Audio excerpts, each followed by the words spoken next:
നമ്മുടെ ശരീരത്തിൽ നീക്കം ചെയ്യേണ്ടതായ രോമങ്ങൾ 40 ദിവസത്തിനുള്ളിൽ നീക്കിയിട്ടില്ല എങ്കിൽ എന്താണ് അതിന്റെ വിധി? ഇബാദത്ത് സ്വീകരിക്കുമോ? പുരുഷന്മാരാണെങ്കിലും സ്ത്രീകളാണെങ്കിലും അവരുടെ കക്ഷകുഹ്യ രോമങ്ങളെല്ലാം 40 ദിവസത്തിനുള്ളിൽ നീക്കം ചെയ്യാനാണ് കൽപ്പനയുള്ളത്. അത് ചെയ്യാതെ 40 ദിവസം പിന്നിട്ടാൽ അനസ് തങ്ങളെ തൊട്ടുള്ള ഹദീസിൽ കാണാം,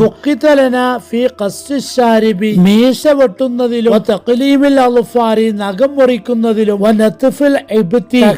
രോമം എടുത്തു കളയുന്നതിലും ഹൽഖിൽ രോമം വടിച്ചു കളയുന്നതിലും ഞങ്ങൾക്ക് സമയം നിശ്ചയിക്കപ്പെട്ടു.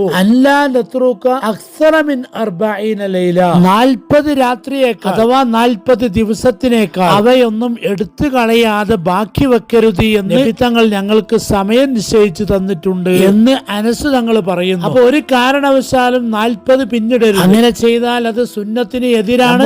ദുആ ഒക്കെ സ്വീകരിക്കപ്പെടാതിരിക്കാൻ വരെ അത് കാരണമായി തീരും.